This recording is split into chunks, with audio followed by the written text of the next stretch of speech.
Unless you have not gone on the internet the last 2 months, you've probably heard about a 9-part series on Disney+. It launches Phase 4 of the Marvel Cinematic Universe, has already sparked countless fan theories with the season finale dropping early this morning. We are now so excited to say we are joined by the Queen Bee of Westview herself, Emma Caulfield, who plays the role of Dottie. Great to have you here. Congratulations, Emma. I will admit I am one of the many fans who woke up eagerly so early this morning to watch the finale. So first, congratulations to you and all the members of the ensemble there. I have to wonder, are you surprised to see the critical success that this show so quickly turned into, or did you suspect that the first television show really of the MCU would really result in this sort of fan reaction? Well, I knew that the show was amazing. When I, obviously seeing the final product, it just like surpassed even what I thought it was going to be. From reading the scripts to shooting it, at every step, it was like, this is so good. People are going to lose their mind. This is so good. I'm so lucky. And so that it's embraced the way that it has been. I think I would have been so surprised if it hadn't been. I'd be like, wow, I misjudged everything.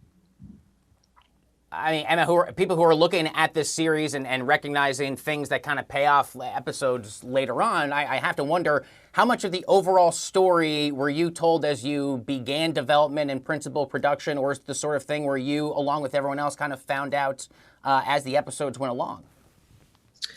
I had the script, so I knew what was coming. For the most part, there was always kind of a little secrecy.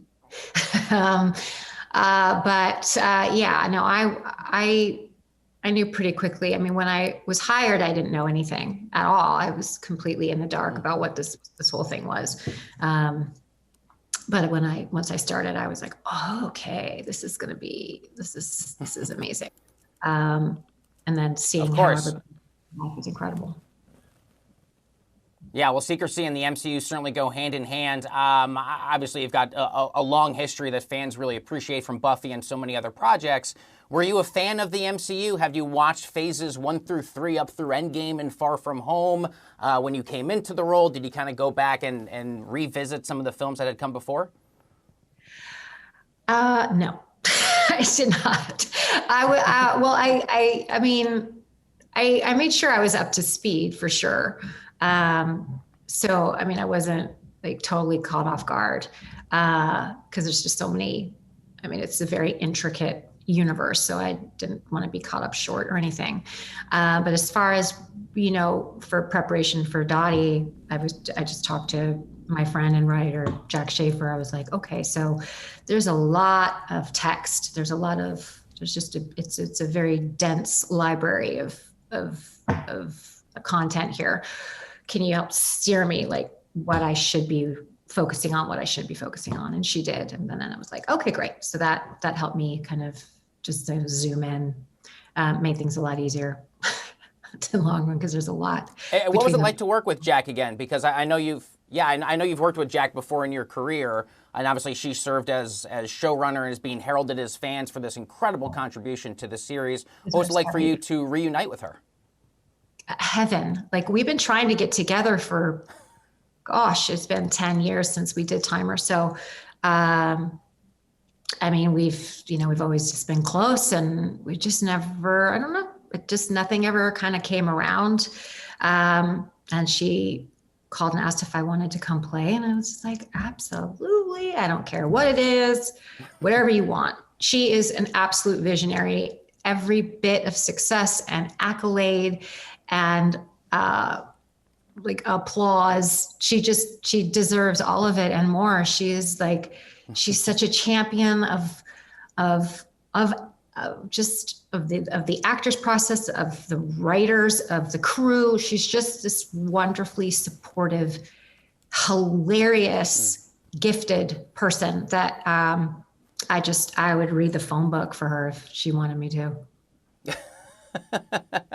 Emma, I'm certainly not giving away any spoilers. I think people well know by now that part of the technique to telling the story of WandaVision is so uniquely paying homage almost to the long storied history of sitcom television, which means you did have to do a few episodes that really feature your character very prominently early on, where you're essentially shooting in a either a Bewitched or like a Dick Van Dyke style show that to the viewers basically looks like an old black and white style sitcom. And I'm curious, were there unique production challenges or changes to the type of work that you were used to while you shot those particular style episodes?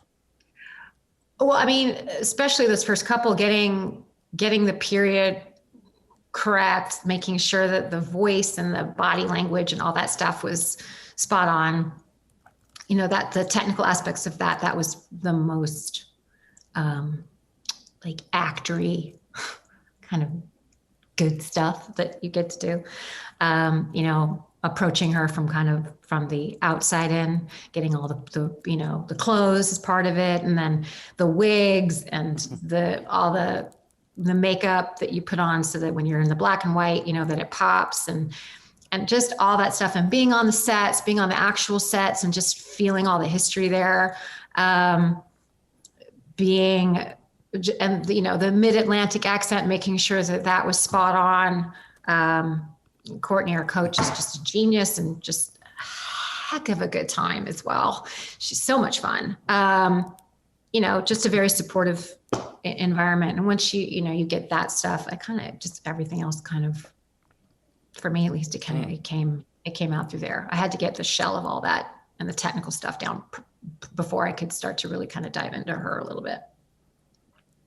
Sure. Well, it really seemed like you and your colleagues there absolutely nailed it. Emma, there's been no shortage since the first two episodes were released of endless fan theories. Anyone who's gone down the rabbit hole, especially of MCU-related TikTok content the last couple of months, fans wondering what Dottie's role in this is or Agnes's role in that. I'm curious, were you responsive at all, and were you receptive to fan theories that were kind of floated out there in the MCU fandom the last couple of months? And were there any favorites, if so, that kind of stood out to you, whether or not they came true?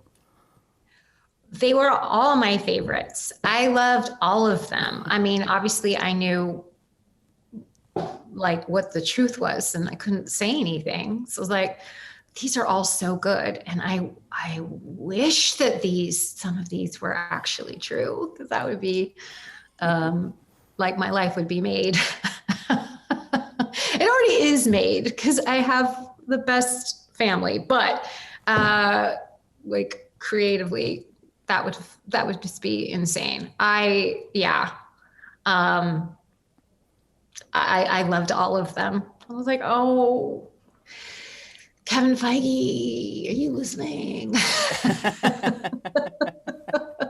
Dear Kevin. We need to leave it there. But what did I get you for Christmas? Dear Kevin.